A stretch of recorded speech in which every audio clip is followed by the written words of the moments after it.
Subscribe કરો ગામઠી કિચનને ને બેલ આઇકોન દબાવો લેટેસ્ટ કુકિંગ વિડીયો જોવા માટે। હેલો ફ્રેન્ડ્સ, ગામઠી કિચનમાં તમારું સ્વાગત છે। આજે આપણે બનાવીશું આથેલો ગુંદર।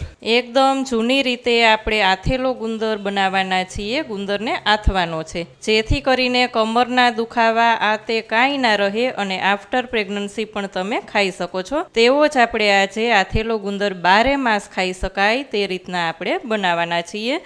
તો તેના માટે અહીંયા મેં 200 ગ્રામ ઘી લીધું છે। દેશી ઘી લેશું જેથી કરીને ખૂબ જ સરસ થશે। 150 ગ્રામ દેશી ગોળ લેવાનો છે। દેખાવમાં દેશી ગોળ સારો ના લાગે પણ હેલ્થ વાઇઝ ખૂબ જ સારો, એટલે દેશી ગોળ ખાસ લેવાનો। અને ગોળને પણ આ રીતના ખમણી લેવાનો જેથી કરીને નાના નાના કટકા આપણે મોઢામાં ના આવે। અહીંયા આપણે 50 ગ્રામ ટોપરું લીધું છે। સૂકું ટોપરું લઈને તેને ઘરે જ મેં ખમણ કરી લીધું છે। 150 ગ્રામ ગુંદર લીધો છે, બાવળિયો ગુંદર, તેને એકદમ સરસ તપાવી લેવાનો છે અને પછી આપણે ક્રશ કરી લેશું। અહીંયા 2 ચમચી સુવાદાણાને લઈ શેકી અને મેં અહીંયા અધ કચરો ભૂકો કરી લીધો છે, તમે જોઈ શકો છો। આ પ્રોસેસ કરવી ખૂબ જ જરૂરી છે, તેથી જ તેનો ટેસ્ટ ખૂબ જ સરસ આવશે। અને આફ્ટર પ્રેગ્નન્સી ખાવાનું હોય તો સુવાદાણાને ખાસ લેવા, જેથી કરીને દૂધમાં વધારો થાય। અહીંયા આપણે વિટામિન ઈ થી ભરપૂર બદામ ખાસ લેવાની। અહીંયા તમે અખરોટ કે કાજુને સ્કીપ કરી દેજો, ના લેવા હોય તો, પણ બદામનું પ્રમાણ વધારી દેવાનું છે। અહીંયા મેં બદામ, અખરોટ અને કાજુ લીધા છે। આનું કાંઈ ચોક્કસ માપ નથી હોતું, પણ અહીંયા મેં બધુંય થઈને 200 ગ્રામ લીધા છે, તમે તમારા ટેસ્ટ મુજબ લઈ શકો છો। તો ચાલો આપણે ઘીને ગરમ કરી લઈએ અને ગુંદરને ક્રશ કરી લઈએ। અહીંયા આપણે બધું જ એક બાઉલમાં લઈ લેશું। તો તેના માટે આ રીતે આપણે ગુંદર લઈ લેશું। ગુંદરને પણ કાચો જ લેશું, જેથી કરીને કાચો ગુંદર ખાવાથી કોઈ પણ જાતના સાંધાનો દુખાવો નથી થતો। અહીંયા આપણે સુવાદાણા લઈ લીધા છે ક્રશ કરેલા, કાજુ, બદામ, અખરોટ લઈ લેશું, ગોળ લઈ લેશું અને સૂકું ટોપરું લઈ લેવાનું છે।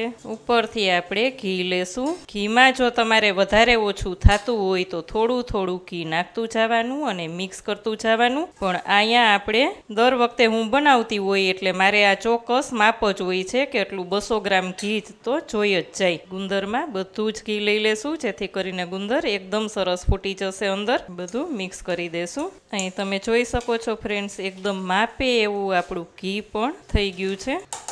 અને આપણે હાથની મદદથી એકદમ સરસ ચોરી લેશું, જેથી કરીને આ ગોળમાં કોઈ પણ જાતની મોટી મોટી ગાંગડી હોય તો બધું સરસ મિક્સ થઈ જાય। આના તમે લાડુ પણ બનાવી શકો છો, પણ અહીંયા આપણા જે દાદી ને નાની બનાવતા તે જ રીતને આપણે એક ડબ્બામાં ભરી દેશું। અહીંયા હાથની મદદથી આપણે એકદમ સરસ મિક્સ કરી લીધું છે। અહીંયા તમે જોઈ શકો છો કે અહીં જુઓ એકદમ સરસ માપે એવું આપણું ઘી થયું છે। તો આમાં હવે આપણે એક ડબ્બામાં ભરી લેશું। અહીં તમે જોઈ શકો છો ફ્રેન્ડ્સ, આપણે એક ડબ્બામાં એકદમ દબાવી અને ભરી લેવાનો છે। એક દિવસ જશે ત્યાં ઘી એકદમ સરસ આમાં સેટ થઈ જશે। અહીંયા તમે જોઈ શકો છો ફ્રેન્ડ્સ, એકદમ સરસ એવો આપણો આથેલો ગુંદર તૈયાર છે। આને એક દિવસ જો ફ્રીઝમાં મૂકી દેવામાં આવે તો ઘી એકદમ સરસ જામી જાય। અહીંયા શિયાળાનો ઠંડીનો ભાગ હોવાથી હું ફ્રીઝમાં નથી મૂકતી, કાલ થશે ત્યાં એકદમ સરસ થઈ જશે।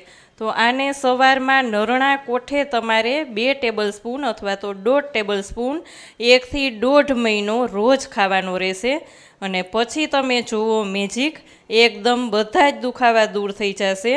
તો આપણા માટે, આપણે સ્ત્રી થઈને આપણા માટે તો આપણે આટલું કરવું જ જોઈએ। તમને શું લાગે છે?